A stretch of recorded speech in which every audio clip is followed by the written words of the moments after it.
大家好，非常感恩有这样子的机会在云端跟各位见面。我是大爱感恩科技李鼎铭，今天我希望用一个主题永续来跟各位来分享。那永续的话，基本上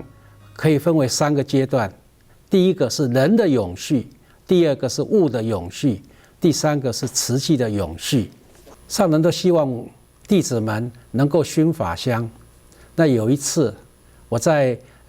熏法香的时候，那一天听到上人讲，他非常的高兴。上人为什么那一天非常的高兴呢？上人讲说，我的弟子那个熏法香现在把他们的心得都编辑成册这样子。那我听了这句话，我想想，我也好像有熏法香有一段时间，但是呢，好像只是在熏法香的时候，常常在进笔疾书，一直在抄上人所讲的。到底这一阵子下来，我有什么样的心得？所以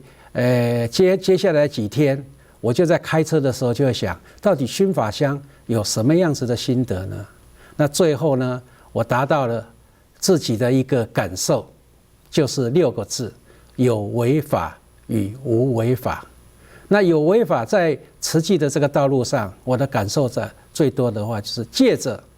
这个有为法，就是可以看得到、摸得到、接触得到、感受得到，来怎么样？来启发我们每一个人内心，这个内心的爱，把它付出出来。我想这就是一路上我参加了慈济的最大的一个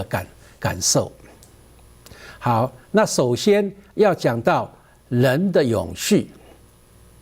我们每一个人的话，在家里，你们一定有看到家里的墙壁上会挂着自己的祖父或者是我们的祖先的一个照片。到底这一些的照片想要给我们一些启示，到底是什么样子的启示呢？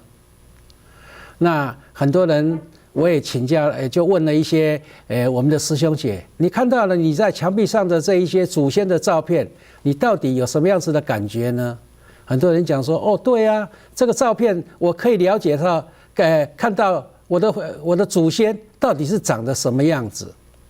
我就跟他在分享，我说我的感觉有一点点不太一样。我说可能我们看到这个照片，我们可能看到我们的祖先他是长得什么样子，但是你的儿子、孙子可能就忘掉了，因为他完全一点点都没有这样子的一个记忆。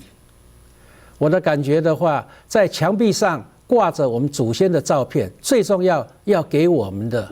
一个启示是什么？我们古时候有一句话叫做“祖德流芳”，就是希望说这一张墙壁上的这个照片，能够让我们知道说，我们的祖先在那个时代能够为这个社会做一些什么。所以我想这一个应该是这张照片给我们最大的启示，也就是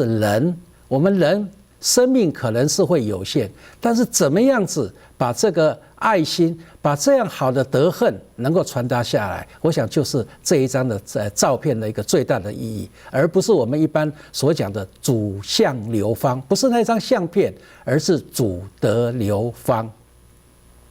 同样的，对于慈济，我们进到慈济的静思堂里面，我们常常看到我们的宇宙大觉者。我记得有一些人也会问说，这个有一点奇怪哦。但我们进到静思堂的话，一般的所谓佛教那个道场里面，应该是释迦牟尼佛等或者是其他的佛像。为什么我们在进到静思堂里面，我们看到的是宇宙大觉者？我就非常的从这一点，我非常的感恩，我非常的敬佩上人的一个睿智。当你看到宇宙大觉者，他的手上左手拿着托钵，右手抚慰着地球，代表了什么？就是说左手托钵的，就是我们要克己复礼；右边抚慰的地球是什么？是教导我们的佛教的弟子，我们要来爱护地球。所以最重要想要传达的，并不是说到底我们的释迦牟尼佛长得什么样子，我们的观世音菩萨长得什么样子，而是要希望上人很期待我们看了这尊佛像，它后面所带来的它的意义，希望我们能够来学习。佛教弟子我们要来学习，就好像佛教的大爱跟基督教、天主教、回教的仁爱、慈爱、博爱都是一样的，就是把这个精神能够带下来。所以从这里我就会感受到，不管是我们的祖先也好，不是他的有为法，他的像，或者是我们的佛像的表征，而是最重要，他后面想要带给我们这后代的子孙，我后代的这些佛弟子，我们应该要怎么样子把这么好的一个典范，我们来流传。我想这一个是今天我首先跟各位来分享的，人的一个永续。生命是有限，但是慧命无穷。怎么样把人生丰富我们的人生，把人生的意义发挥更大？我想，尤其我们进到了慈济里面，有这么多我们有名师，也有这么多的善知识、正能量。我想这是一个在人生里面我们感到最有价值的一件事情。那我们常常看到，我们大概1-2年前，上人有一个众串。那这个众串的意思就是说，上人希望我们所做的每一件事情，都是集中在慈济的净思法脉、勤行道、慈济宗门人间路。下面的话就是有4大志业、和合互协，在接下来12因缘法等等的。那以我现在在大爱感恩科技，主要的话是在怎么样子来使物命的延续。那我自己对于这个众串，我有另外一个类似的一个那个诠释。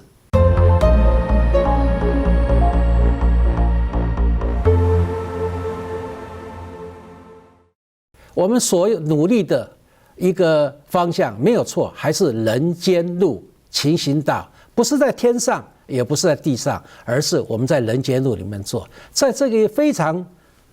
正确的一个方向之下，那大爱感恩科技就做在环保里面。它下面有4条，那这4条是什么？第一个，我们的原料的来源就是我们的环保菩萨，他一辈子，他们可能前半生为了他的家庭努力，但是他到了后半生，在老年或者晚年的时候，在慈济里面找到了人生的另外一种价值。然后在这里，他讲的一句话跟做的一件事情是值得我们学习的。那有了环保菩萨的这个爱跟感动，接着感动了我们的实业家。那我们实业家有专业良人，所以我们不仅仅是要赚钱，我们希望能够为这个社会做一些什么。所以我们把这个爱从环保菩萨的爱串联到我们的实业家，做出了很多的一些绿色的产品，爱护地球、友善大地的。我们有很多的我们的人文推广志工跟我们的职工。那这样子最重要，是不是在卖东西？不是的，这样把这一些爱的接力、善的循环，希望把借着这样有为法的这样子的一个东西，我们能够带动更多的人来加入一个爱护地球的行列。所以我记得几年前上人有这样子的一段故事，就是掘井人。那大爱感恩科技到现在为止已经进入第13年了。那我记得在2009年的1月1号，上人用这个掘井人的故事跟我们几位那个发起人来鼓励。那上人讲说，一般的上人比喻他是一个设计师，那他有他的弟子，有的是做帮模，有的做水电等等的，所以是一个设计团队。那他讲是说，如果我们一般的现在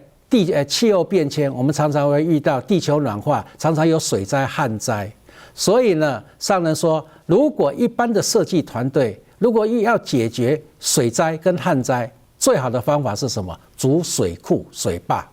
因为水库、水坝有调节水的功能，水太多，我们就把它储存在水坝里面；如果水太少，我们就把储在水坝里面的水把它放出来。但是上人讲，水库水坝虽然有这么好的功能，但是万一上天不下雨，那水库水坝就失去了调节水的功能。上人说：“我这个设计团队，我与其筑水库水坝，我要往下掘井。我只要掘到一个活泉，那生生世世我们就不会为了这个水的问题来担心。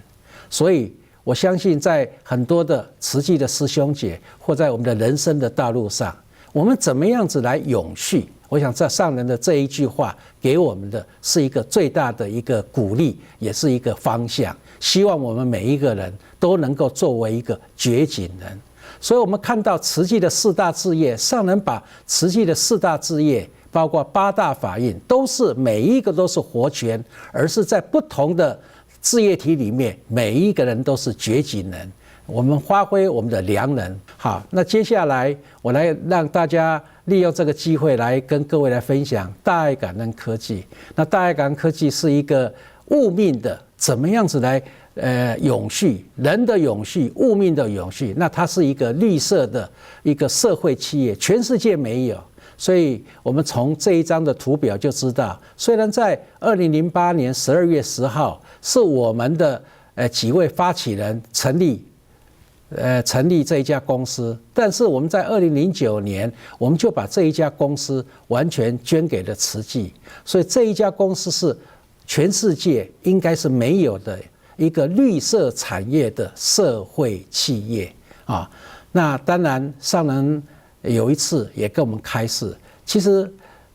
这一家大爱感恩科技，它最重要不是为了营运的收入，它的主要的目的是什么？就是因为它有了一个这样一个社会的一个公益的这个平台，把环保菩萨、实业家，把所有的人把它集中在一起。所以这类似也是一个有为法，就是你有建立了一个大家可以来加入的这个一个平台，然后来启发。在这一个平台上，每一个人都是一个掘井人，然后我们很期待我们所有的努力能够为慈济的永续贡献一点点力量，也是上人所讲的，希望我们是一个活泉，每一个人都是掘井人。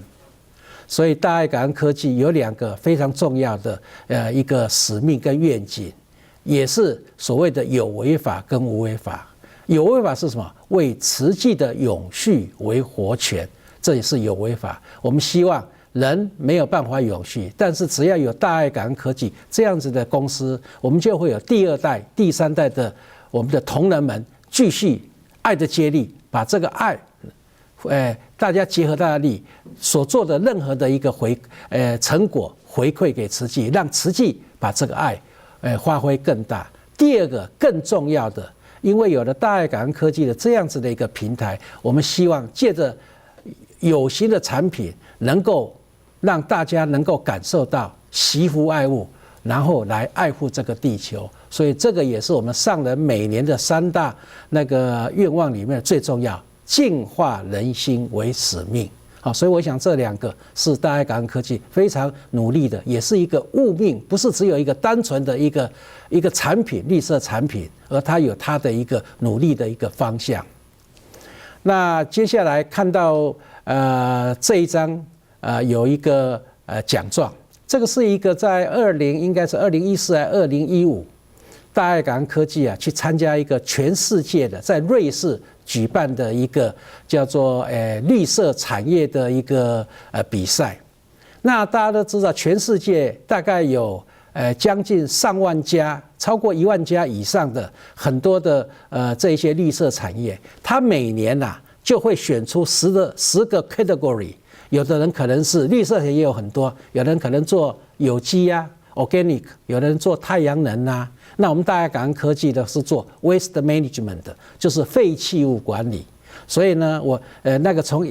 上万家，超过1万家以上的10个 category， 每一个 category 最后找出3家，然后大爱感恩科技呢，最后在废弃物管理里面是剩下的3家进入了最后的决选。一家我记得我还记得是澳洲的公司，另外一家是瑞典的公司。结果刚好在当年的圣诞节呢，就传来了一个很好的消息，在瑞士的洛桑，说我们大爱感恩科技啊，那得到了这一个的奖。那这个奖的话，它那个奖牌啊，是一个小小的一个山脉。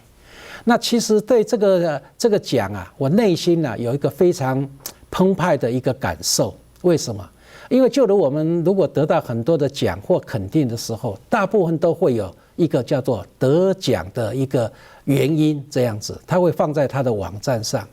那我看到大爱感恩科技在那个时候，它受奖的主要的原因是什么？他说，大爱感恩科技遵循的慈济的证严法师与地球共生习的理念来做。我听到这样子的，看到的这样子的一个字，我内心真的非常的感动。与地球共生习这5个字，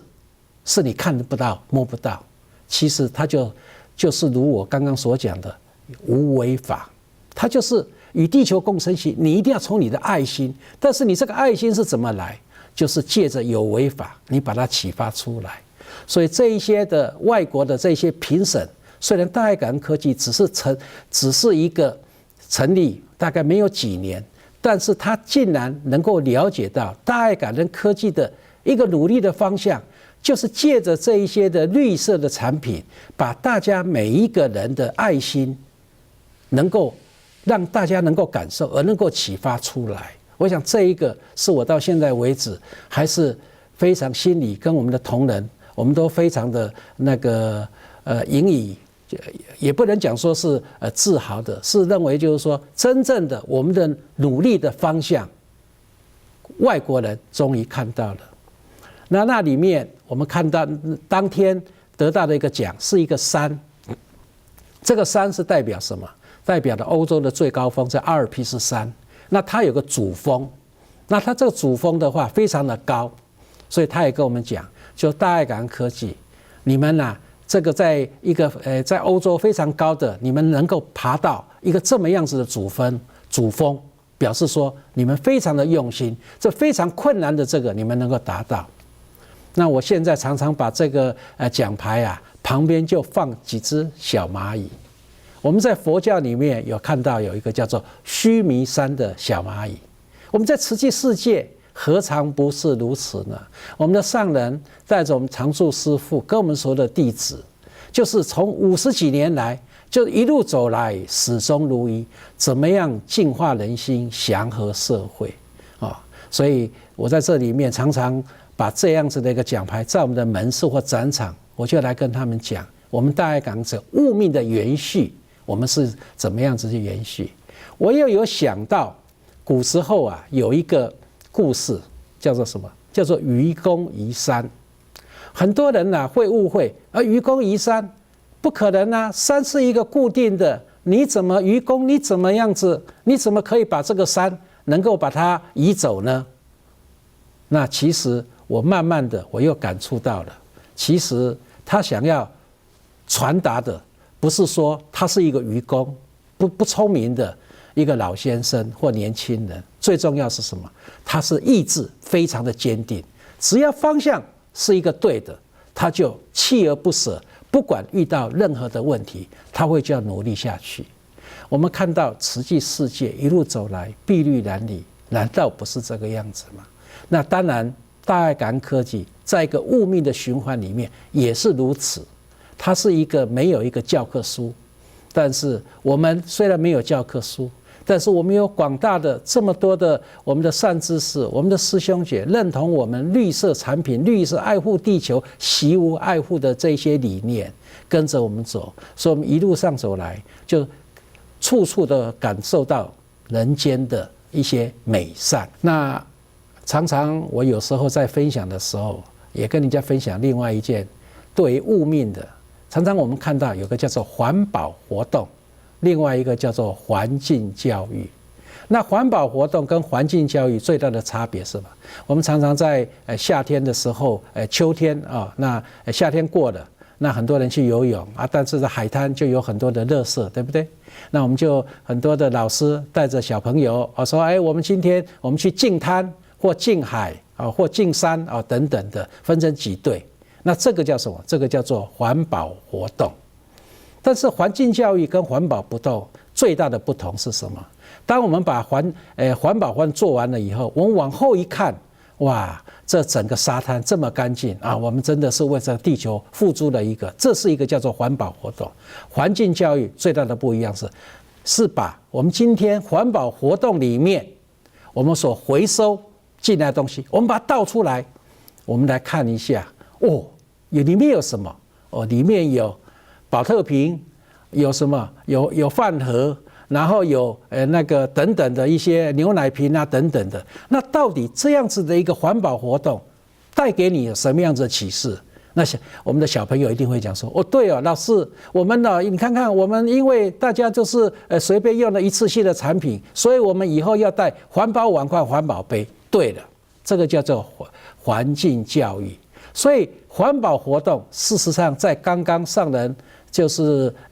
我刚刚所提的里面，就是有违法，借着这个有违法的环保活动来带动什么？来带动环境教育，就把每一个人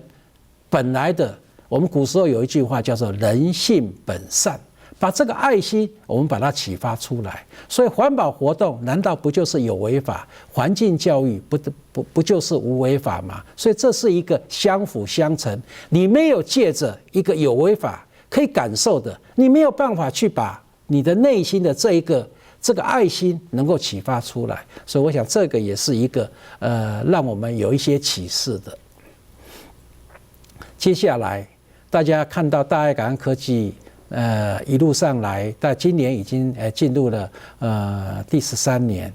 那你们一定会看到在大爱感恩科技的门市里面，它里面有很多的这一些不同的产品。有可能是纺织品，有可能是带包材的东西，像现在甚至已经跨越了纺织业，我们走到了另外的塑胶射出成型的或绿色建材的。那很多人在讲说，那大爱感恩科技在环保这个领域物命的循环里面，你到底要带给大家什么样子的一个启示呢？所以这里我也借这机会跟各位来分享，其实我也看到了，有一次上人在讲上人的实验室在哪一个地方。上人有一次在开示讲说，一般的实验室啊，可能在地下或者在地上1楼、2楼。但是上人讲，他说我的实验室不是重点，不是在地上或地下的地下室或1楼、2楼。我的实验室在哪里？我的实验室是在人间。我借着人间的人间路里面。然后来去了解，最重要怎么样子伸出我们的援手来帮助需要的人。所以我想大爱感恩科技就是遵循了这样子的一个理念，我们所做的每一件事情不是你遥不可及的，而是在你日常生活里面你就能够感受得到。然后它后面所代表想要传达的是什么？就是满满的爱。那我今天利用这样子来举几个小的例子跟我们讲。第一个，你看到我们有一个商标，2只手爱护着地球，这个叫在我们的大爱感恩科技里面产品叫做慈悲科技。那我们为什么会有这个慈悲科技？到底它想要传达的是什么？那我们在看到我们在国际赈灾里面最常见的就是我们国际赈灾有用保特瓶做的这一条毛毯。那到底这一条毛毯想要传达的一个意义是什么？我记得有一天上人就跟我讲，丁明，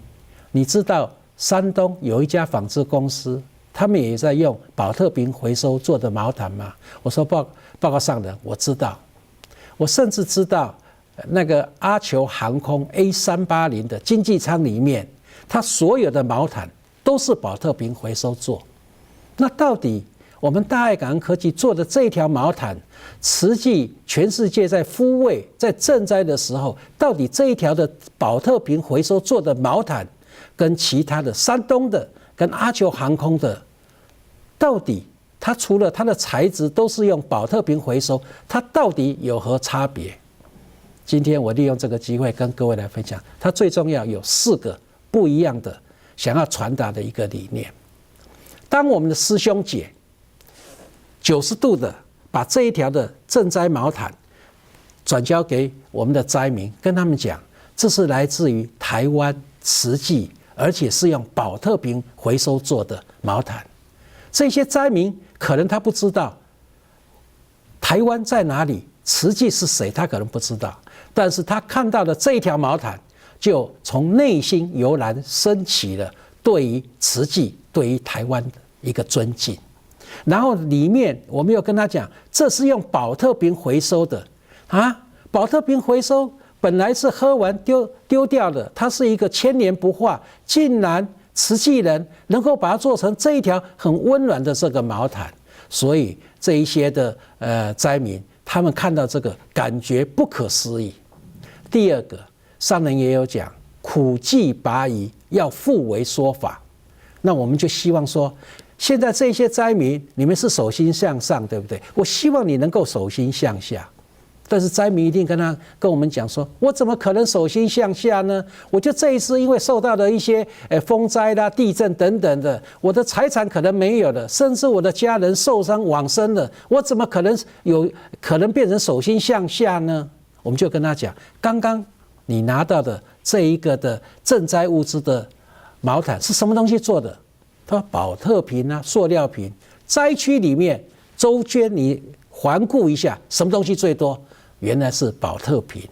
所以这个我们又可以带句另外一句上人的一个静思语：做好事不是有钱人的权利，而是有心人的参与。哦，那他就知道说，哦，这样子啊，我们这条毛毯，赈灾的毛毯，67只宝特瓶就可以做成这样子一条毛毯。那他就是很容易的，在这个灾区里面，虽然他回收了67只宝特瓶，没有办法立刻做成这一条毛毯，但是这67只宝特瓶，它可以卖成1毛钱、1块钱或2块钱，它可以把这1块2块可以帮助比他更需要的人。所以我们常常在看到在慈济的一些的灾区里面，我们就看到他们每一个人拿的塑料瓶里面装着一个铜板，同时我们跟他们讲竹筒岁月。慈济今天能够有全世界119个国家，有任何的灾难，有任何需求，慈济人就会到。其实慈济56年来，一路是筚路蓝缕。一开始是由上人带着30位家庭主妇的，每天省下5毛钱的竹筒岁月。所以从这里面就能够让他们去感受到，原来慈济一路走来的，我们也可以学习。我们今天虽然受灾，但是我们也站起来，我们不是一辈子的灾民，我们是一时的受灾。再来的话，如果跑到缅甸他讲说，我可能连钱都没有啊，零钱都没有。上人又跟我们讲了，素食8分饱，2分助人好。我们每天有4个米，那我们每天省下1勺，4天以后我们也可以帮助别人。所以处处的这一些都是教育。我记得几年前在台湾，我们也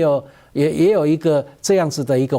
那个行动是什么？其实我们有时候电铺满，水铺满。电铺满什么？你看到电很多，你把电关一下，你就是在节约了嘛。水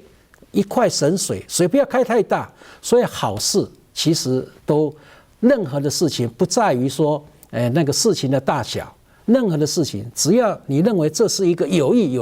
那个好的事情，我们就可以去做。所以从这一条毛毯里面，我们第二个意义，我们也可以鼓励他们能够站起来，甚至能够帮助别人。第三个，我记得有一次上人讲了一个故事，在人间菩提里讲的这个故事，这个故事也让我非常的一个感动。他有一天，有一位加拿大的一位女众来到我们的发放现场，那看到了我们的赈灾的毛毯，听到了我们师兄姐讲这一条毛毯后面的意义，他非常的感动，所以他说是不是也可以给我一条这样子的一个毛毯？但是我们师兄姐讲说，你这位加拿大的女众，你也不是灾民呢，但是从侧面来听说她得到癌症，那我们后来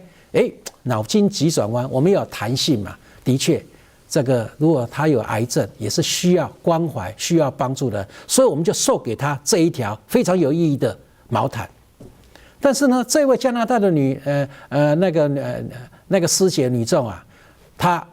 非常坚强，属狼不属丁。她说不行，我不能无功不受禄，我要跟你们一起去访视。我们师兄姐就把她带到一间那个大概是一个大厦里面。突然走到门口的时候，从里面传来了一个年轻人哀嚎的声音啊！那这位师姐就问我们的师兄姐：这到底是我们今天要去的访视的对象是什么？他里面啊是一位年轻人，那这位年轻人也得到癌症，所以从这里啊给我们一个启示啊，癌症啊不是老人家才会得到癌症，年轻人也有可能得到癌症，每一个人的身上都有癌细胞，我们要跟癌细胞和平共处。所以进去了，哇，这个年轻人因为癌症痛啊，一直在哭，在哀嚎。结果呢，他就把这一条赈灾的这条毛毯，把它铺在他的身上。不可思议的事情发生了。这件事情是这位加拿大的女性回来她来讲的。她说本来这位年轻的孩子，他因为癌症而痛，结果他的哀嚎声慢慢的没有了，1-2个小时以后安然的往生。然后他就把这一条毛毯送给他，回来他把这一件不可思议的事情来跟我们的师兄姐来分享。所以我想这一条毛毯不仅仅是一个宝特瓶所做的一个毛毯，因为它富有全世界慈济人的爱，所以我相信这个小孩子他也有感受到，虽然我们没有办法把他的病医好，但是我们至少能够减少他的痛苦。在我们慈济，在我们一般的佛教里面叫快去快回啊，我们可以换一个健康的身体回来。结果他回来就把这样的不可思议的故事跟我们的师兄姐讲啊，我们师兄姐讲说，哇，这真的是不可思议。对，但是你早上不是说你很想要这一条赈灾的这个宝特瓶回收做的毛毯，那你已经送给他了，那我再送你一条。结果这位加拿大的女性，这个师姐，她讲的这句话，到现在为止，还是我非常的感动，也是我们努力的一个方向。她说：“师兄师姐，你不需要再给我这一条毛毯，因为你这一条的毛毯的爱，永远烙印在我心中。所以，我们这一条毛毯不仅仅是一条宝特瓶回收的，它后面所蕴藏的这个爱。”我们希望借着这一个有为法的这个毛毯，把这个爱能够传达出去。我想这个是我们持续从公司一成立开始到现在为止，全公司的每一个人，包括相关的所有的人努力的一个方向。接下来，我有一天去到了我们的环保站，我给环保菩萨讲，老菩萨，你在做天下事呢？老菩萨说。不是啦，我以前年轻人呢，为了家里一口早了，我为了为了孩子们努力，年纪大了没有办法，我就来这里做资源分类、资源回收。我说没有，老菩萨你在做天下事。老菩萨跟我讲说：“鼎明，慈济是诚正信实啊，你解释给我听听看，我为什么在做天下事？”我说：“老菩萨，你每天来到这里，把宝特瓶瓶盖、瓶环分开。”我们大爱感恩科技把它买进来，借着我们的绿色供应，做出很温暖的毛毯，让我们的师兄姐送到几千里外的灾民的手上，而那灾民手上那一条毛毯里面有一个宝特瓶原料是你回收的。他说真的啊，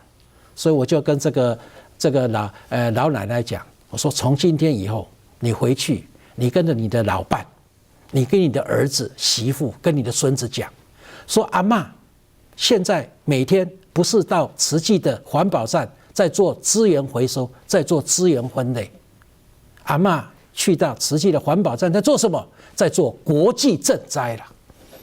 所以他把他的人生的，我一这样讲，他把人生的价值。所以我们看到我们的环保菩萨，他没有，因为我们今天要做国际赈灾，一般我们可能要请假，因为当志工要请假，可能也要买飞机票，但是不用，在慈济里面。我们就把我们的所有的爱汇集在这个功德海里面，我们就会有一群的人，大家一起把它做出一个非常有感动的一个产品，把这个爱送到全世界去。我想这个，所以我每一次跟环保菩萨讲，今麦有做过国际赈灾的有几位，现在大家都举手，把每一个人的人生的价值。所以我们古时候有一句话，人生70才开始。其实在我们的环保站，不仅仅它是一个爱护地球，也让这一些老人家，他也是一个我们所谓的长照，也是一个就是很温暖的一个地方，让人家在这里找到志同道合，大家一起来做。所以人生是一路上来，不会因为他的年纪年长而慢慢的他的人生的价值而消失，而他是接着不同的阶段里面，你在年轻的时候为了这个家，在了中年的时候可能为了这个社区，为了这一个的公司，到了年长的时候为了整个，所以化小爱为大爱。所以我非常感恩，在慈济的世界里面有这么样子这么多的一个温馨的一个那个故事，让我们能够来学习。那除了那一条毛毯以外呢，我们现在已经慢慢的把从纺织的，我们又把它延伸到就塑胶的一个产业，塑胶的射出成型的一个产业里面，大家可以看得到，去年跟前年我们有大爱的环保智慧笔，对不对？最重要，现在我手头上拿的这2个是最新的啊，上人给我们很多的指导，这个叫大爱环保的自动铅笔。那其实呢，为什么我们会来研发这一个？上人跟我们讲，他说我们看到很多的非洲、很多的中南美洲这些灾民，他们在写字的时候，你看到他的铅笔有没有？他们非常的珍惜这么短。我们慈济是不是可以哈？所以我们也非常的努力。这个也大概经过了1年多哈。那这2支的笔，一支是蓝色，一支是绿色。这2支也是全世界没有的。为什么？因为它的原料的来源就是蓝色的宝特瓶跟绿色的宝特瓶。蓝色的就类似台盐矿泉水，绿色的就如黑松汽水，还有 Sprite 啊，所以它是原色就保持。那其实这一支不管是原子笔或者是铅笔，它除了我们日常可以用，听说我们的原子笔非常的好写，到现在为止，那个很多人都很喜欢用，包括在熏法香的时候哦。那到底呢，这2支笔还有什么样子的一个用途？其实它还是有一个借着这个有为法，它还是后面有无为法教育的意义。教育什么意义？启发我们每一个人的爱心。举个例子讲，当我们这支笔写的时候，右手拿着笔在我们办公室写，左边我们可能拿一个宝特瓶正在喝。当你喝完这个宝特瓶，你本来把它丢掉，但是你突然想到说，我右边的这一支笔是一支宝特瓶，刚刚好是一支宝特瓶回收做的。本来我这一个宝特瓶把它丢掉，宝特瓶是一个千年不化，但是如果我们好好的分类，竟然能够做成一支铅笔。所以它给我们什么样子启示？我们最好不要去制造垃圾，如果有制造垃圾，我们要把它分类。所以一般在欧洲的话，有一句话是这样，不是垃圾，我们一般所讲的垃圾不是垃圾，它是一个什么城市的矿产，也是放错地方的资源。为什么叫做城市的矿产呢？山上的矿产是什么？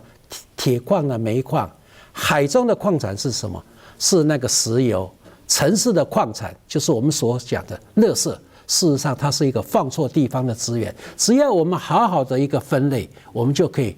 做出一个非常好的一个产品。所以，除了这支铅笔或这支原子笔，除了给我们这样子的一个，我们要惜物爱物，不要制造，我们不要用一次性的产品。我们如果真的那个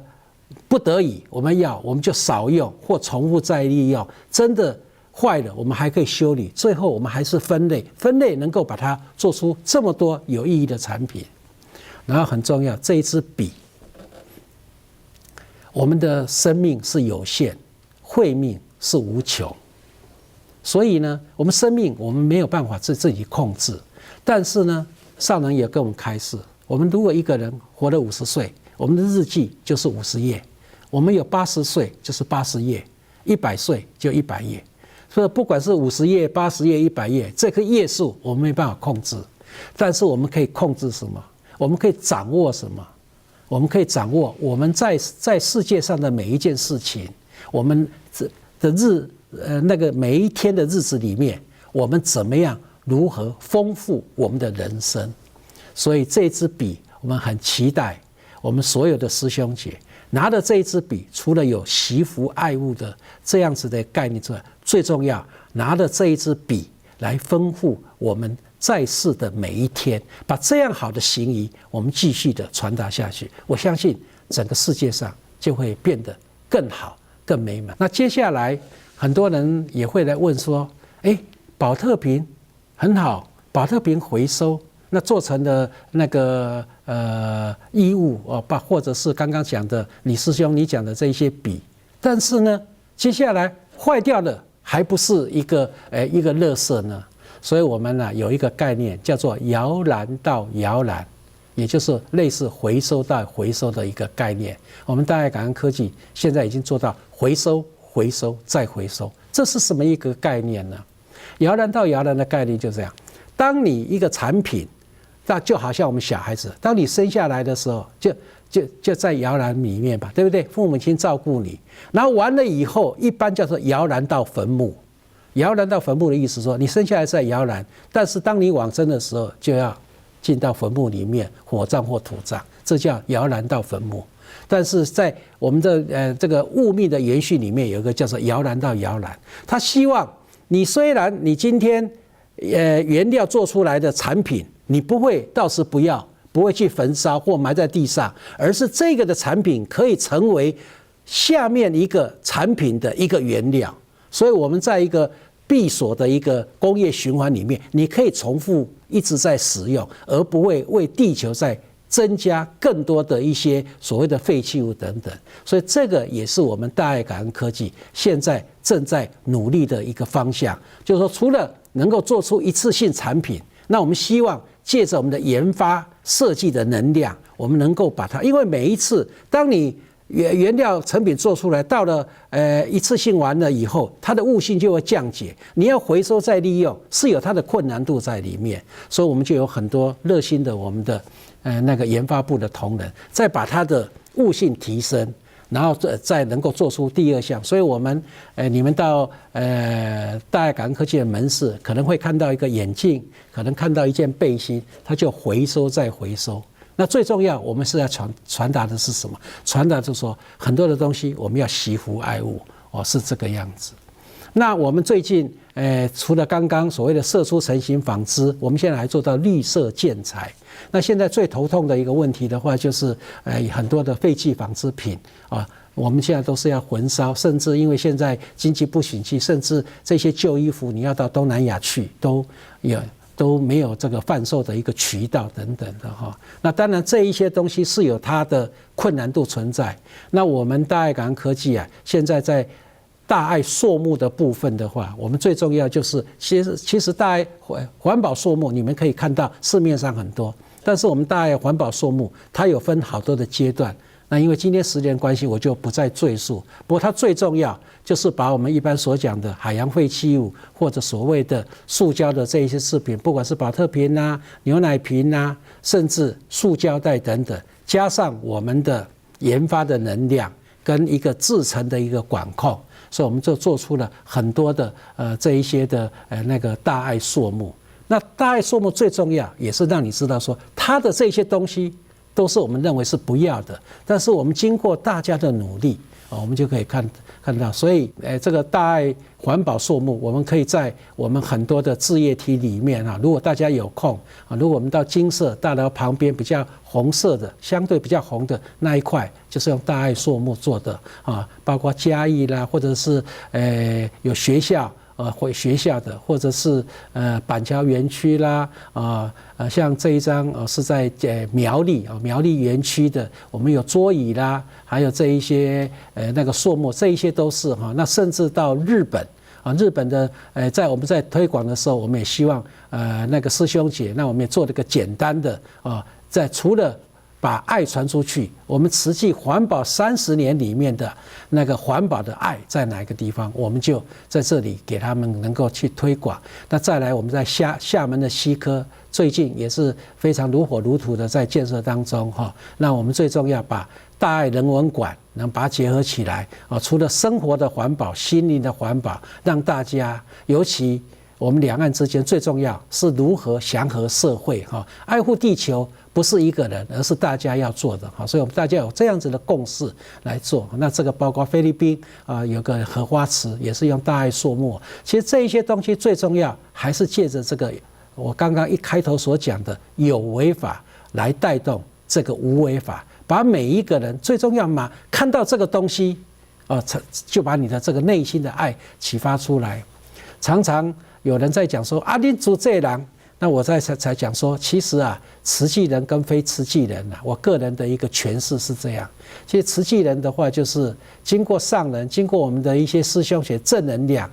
就每一个人是人性本善，我们把我们每一个人的爱心启发出来，这个叫慈济人。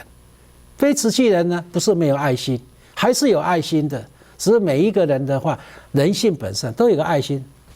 藏在这个心里面，或者不一样的，他可能会用不同的方式来表达。所以非慈济，我们希望我们把这个爱心，我们把它启发出来，大家一起来做。所以你们有看到我们大爱感恩科技有一个菩提叶，大爱感恩科技的 logo。这个菩提叶的话有3个颜色啊，左边是深绿，右边是浅绿，上面叶子有一个扭转啊，叶子的颜色。那是这个左边的颜色，这个深绿的颜色是什么？就是我们了解而落实在生活里面的一群。那右边的浅绿的话是了解，但是呢，他在犹豫要不要去做。那是叶子上面有个扭转，那扭转在佛教里面叫做斗，我给你斗礼拜。那一般的比较简单的通俗的比较易于了解接引。所以上人很期待我们这一群已经落实在生活，把另外一群接引进来，来爱护地球，这就是我们大爱感恩科技 logo 的这个意义啊。所以我们每一样的这一些东西都有它的一个意义在里面。我们借着这一些的有意义的东西，就如一般佛教里面每一样东西都是一个载道器，我们希望能够借物说法。那今天因为时间的关系，那可能很多人对于大爱感恩科技，然后想写说，哎呀，还有没有那个人要更加了解？那现在我们在 YouTube 大爱感恩科技，你只要打 YouTube 上面打大爱感恩4个字打进去，里面就有我们相关的影片，还有我们原料的环保菩萨的感动，还有如果进校园里面有一些环境教案等等的哈。所以我从第一个人的永续，第2个讲到物的永续，其实都是它最重要的一个意义，都是在净化人心、教育的意义。那真的这条路是不简单。不过古时候我们一路来，我们有讲10年树木，100年树人啊。任何一件事情，罗马不是一天造成的，但是很重要的，只要我们的方向正确，那我们得不必有邻。我们在这一个绿色的平台上，就有这么多人能够互相的鼓励、互相的勉励，能够做。这也就是大爱感恩一路上来，我感受到的就是满满的爱，不管是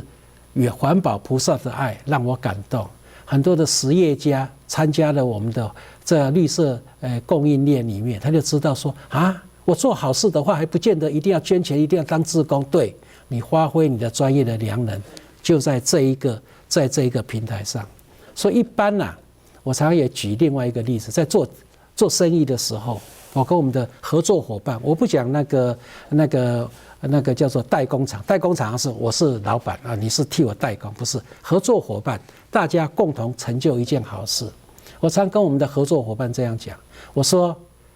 假如今天我们双方做的利益有1块钱。假如你是6毛钱，你拿到6毛，我就拿到4毛啊；你拿5毛，我就拿到5毛。就你多1毛，我就少1毛。这是一般的那个做生意的。但是在这大爱感恩科技的平台不是。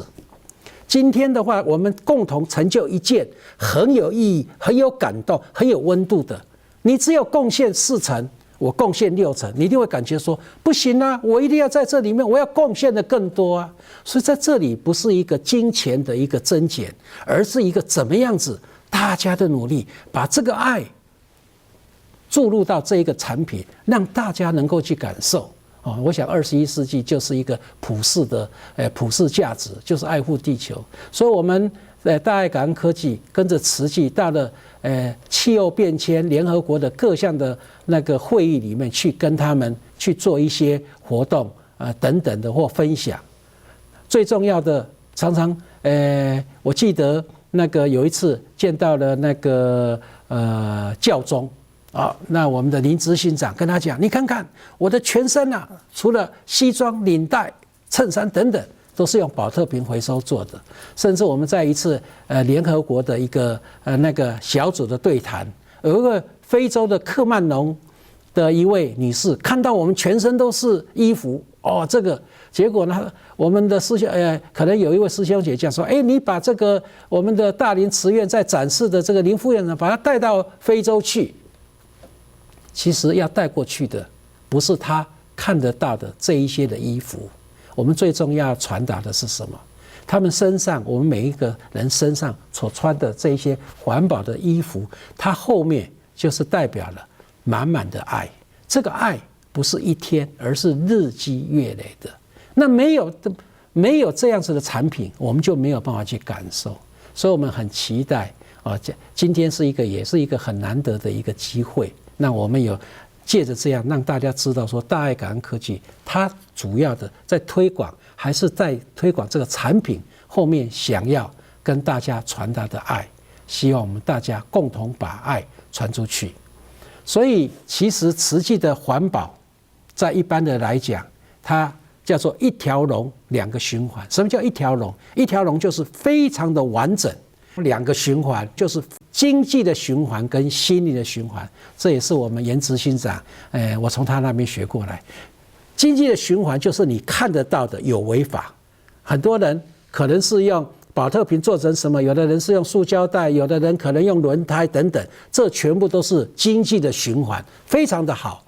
但是我们慈济大爱感恩科技就是借着经济的循环的这一个的有违法，也叫做一般我们一开始我所讲的，都是一些活泉带动的心灵的循环。心灵的循环就无违法，让能够所有参加的人借着这个参与，能够启发他每一个人的爱心，把它发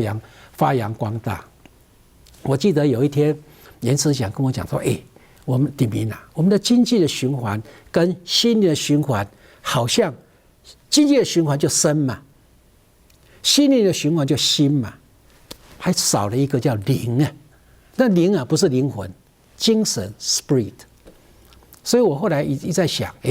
严师长给我这样子的课题，我来想想我要怎么解答。有一天突然那个想到一个好点子，身心灵，我们借着经济的循环这样的平台，带动人，影响很多人的，把人家爱心启发出来。但是他的爱心可能有很多的方式，最后要什么？灵，就是我们的慈济宗门净思法脉勤行道，慈济宗门人间路，勤行道人间路，借着这个经济的循环，带动心理的循环来勤行道人间路，最后达到人间菩萨大招生。我想这个是人的循环，物的循环，我们想要传达。最后我想要跟各位来讲，很多人问慈济怎么样永续。有一次那个在一个净思生活营里面，一个美国的一位实业家，我想很多人都讲，他就在现场就问了上人，还有很多人，我刚好在旁边。他说：证严法师，我非常的尊敬慈济50年来做的这么好，请问一下你的接班人，慈济怎么50年、500年、5000年？这个问题的话，我相信大家要看，可能很多人都会担心上人年纪大了，那慈济怎么永续？慈济的接班人是谁？那一天我正好在旁边，我也竖着眼睛在听。结果上人就这样子开始，当然我讲的只能诠述上人所讲的意义，字可能不见得是完整啊。他讲说，所谓的一个企业啊，一个接班人呐，如果说啊，我要让我的儿子接班，你认为你的儿子会跟你做的事一样吗？不见得哎。有时候你活的时候，可能你儿子因为你还在嘛啊，可能会跟你一样，但是呢，那个你不在的时候，他做的可能就跟你是不一样。所以呢，我们今天佛教2500年来，所以我们现在在担心慈济的接班人是谁？请问一下，你知道佛教2500年第35代的接班人是谁？您知道吗？不知道哎。你知道第125代的接班人是谁吗？不知道。但是佛教为什么2500年来会这样源远流长留在这？流传到现在，就是我们佛教的佛门的弟子，他不是重点，不是在讲他到底是哪一个是接班人，最重要，他把佛教的大爱的这个精神永远抓住，这个目标跟着，所以这2500年来就发挥了大爱这样子。但他做的方式有不一样，有的人是在声闻缘觉，或者是六度万行是不一样的。那我们慈济，我们希望在这个人世间继续这样。所以最重要的不是在看你的接班人是谁，佛教也好，慈济我也是一样，不在。所以上人讲，慈济的接班人是谁？慈济的接班人就是我们在场的所有的上人的弟子们。我们要把慈济的宗门，到底上人教导我们什么？勤行道，人间路。我们好好的把这一条慈济就会永续啊！所以上人给我们的每一样的一些指引跟开示，让我都深受感动。那今天非常感恩有这样子的一个很短的机会啊，借着我个人的一个分享啊，不管是人，还有尤其我是在大爱感恩科技从成立跟几位发起的，一直到现在，真的是感受蛮多。最重要的感受是什么？就是大爱与感恩，真的是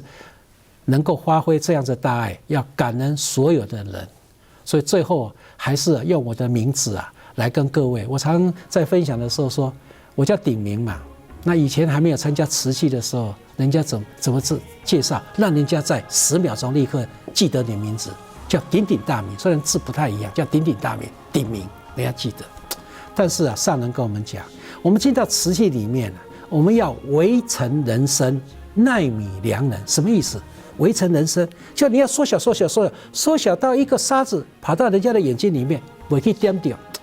不会有不舒服的感觉。奈米良人就现在所谓的晶片，这么小的里面有这么多的良人，是这样。所以啊，以后我自我介绍，让大家能够在15秒钟、10秒钟一样，就大家的鼎力协助，我铭记在心。一路上来非常感恩有这么多人陪着我们的共行，来给我们